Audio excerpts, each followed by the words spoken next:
So, Legion, Chapter 4. Let's talk about it. Dude, a lot of stuff happens. This might look different because I'm watching it in two different segments. So, sorry if the way this looks is different in part of, in the beginning part of the episode to the other half of the episode. Maybe you won't notice. Anyway, on to the review. So much has happened in this episode so far. I do have to comment on the very, very beginning when you see Oliver and he's talking to the audience, breaking the fourth wall, but yet he's not. Yet he's giving foreshadowing to the whole, the whole episode, but he's not. He turns on the projector. That's why I say, but he's not, because he's in the astral plane talking to himself.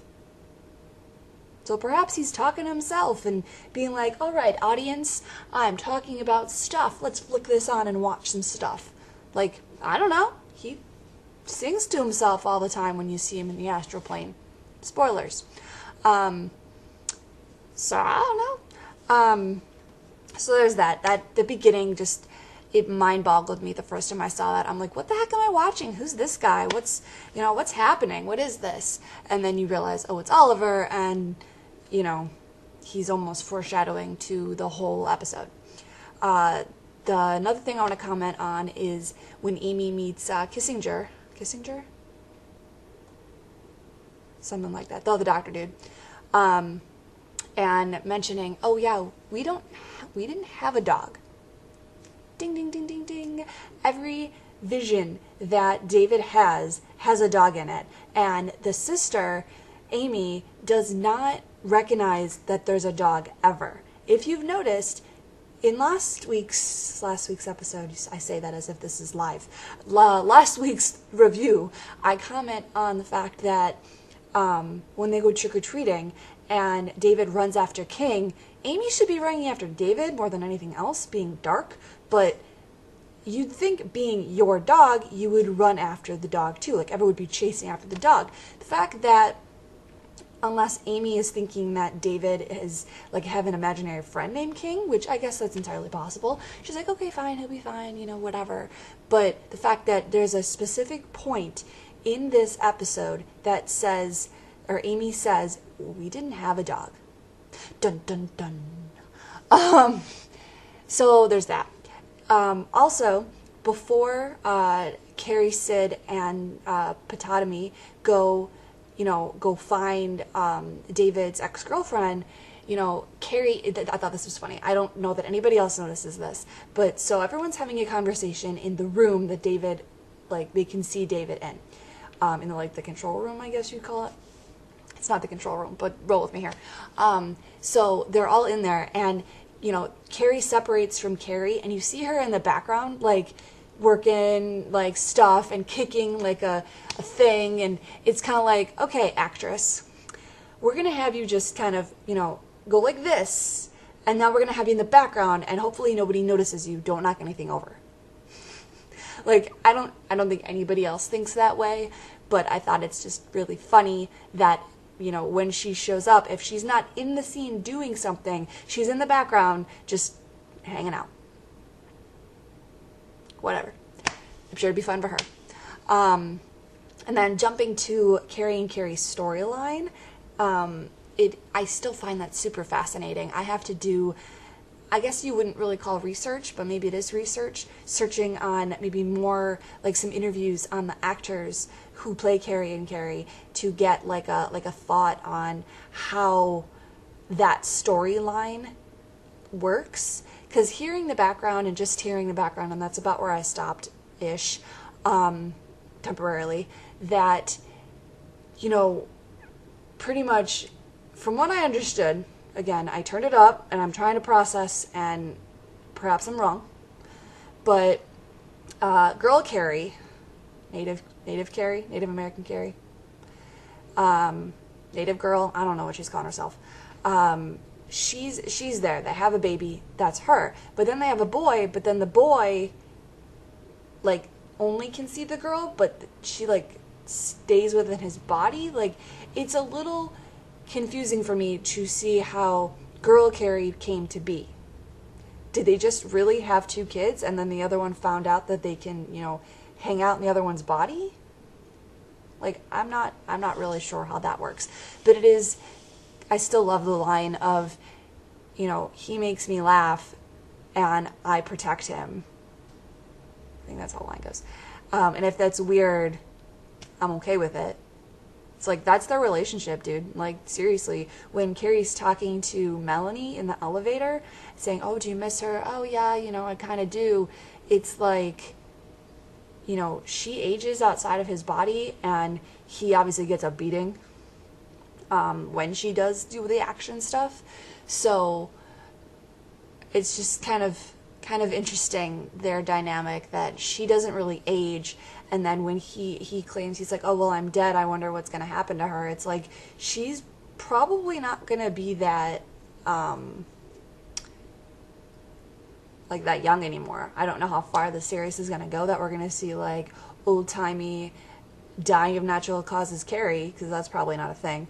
But anyway, I think that's it right now in terms of wanted to make sure I didn't forget anything.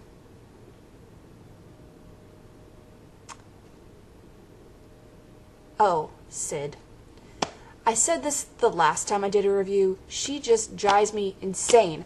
I don't know what it is. I think the fact that I can only take her in certain, like, small increments. I'm not really sure what it is about her.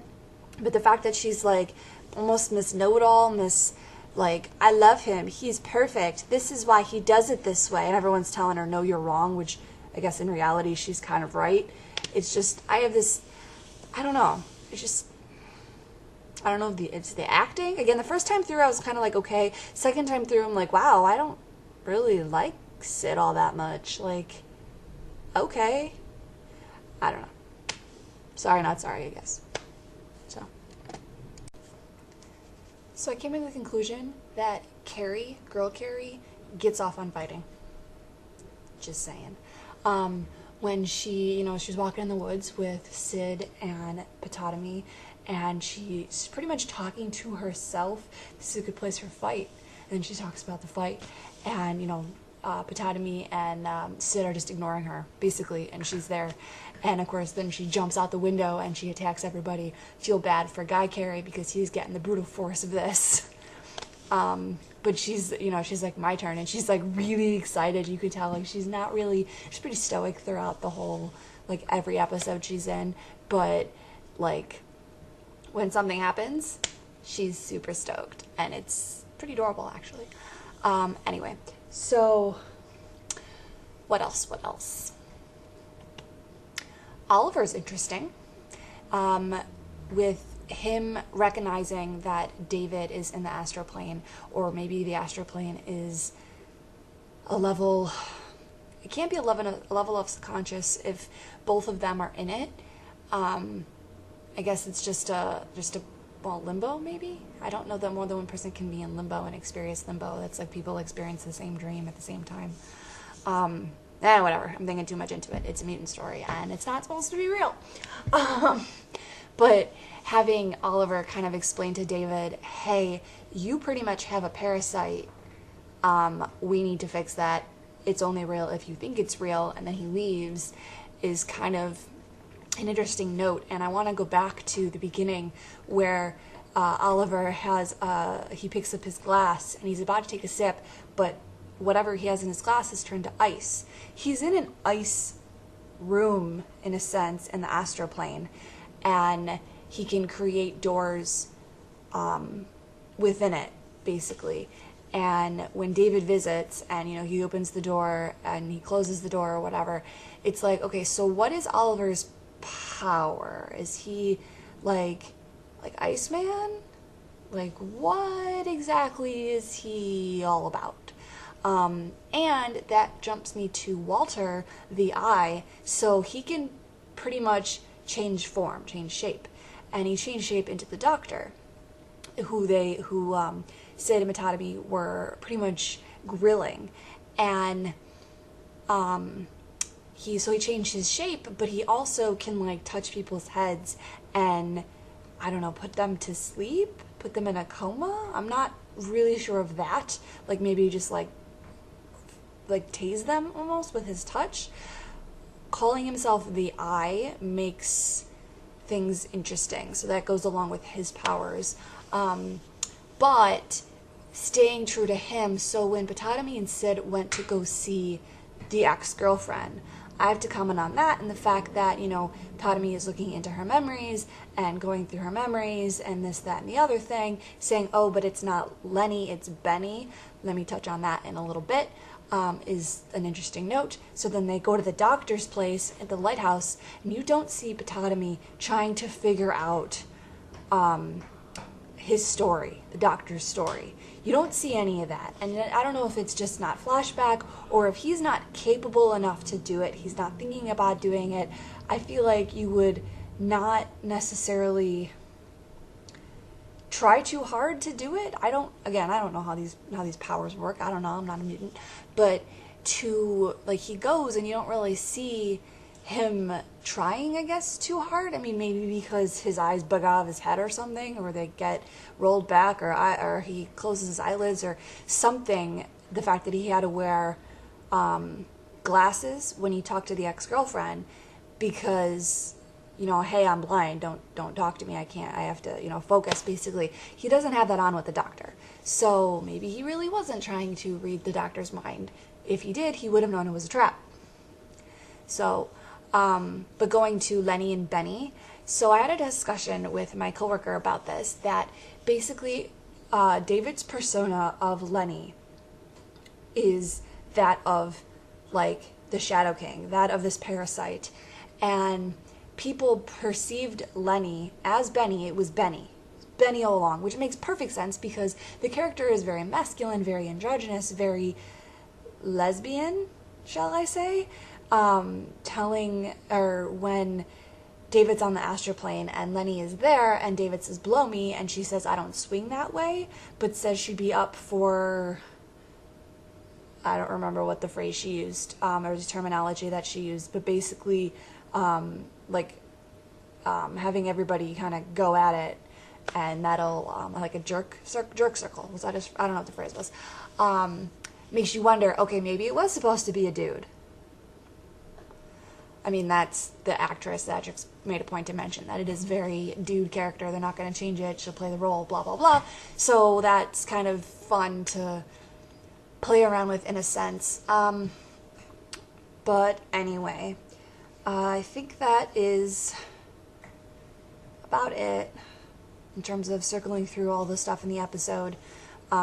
Sorry, this is kind of a 2-ish part-ish. I'm not really sure what the interlude of the beginning half to the second half is going to look like for this. It's going to be all one review, and it's kind of long, but this episode was crazy in terms of there was a lot of stuff going on in it. And holy crap, I didn't even know where to begin if I started this from scratch. I'd have to write down notes or something. Like, it's been a long time since I did that. But these episodes are freaking long. They're an hour and a half. And, you know, unless I do it per commercial break, this thing's going to be a bajillion hours long, my reviews. But anyway, so we're starting to get the momentum going. Episode 1, awesome. Episode 2, kind of filler. Episode 3, kind of, you know, filling in some of the stuff. Episode 4, bam, bam, bam, bam, bam, bam, bam. We are now at plot. Not that we weren't at plot before, but now everything is really starting to piece together and really kind of, I guess, coming together to make sense. So, there it is.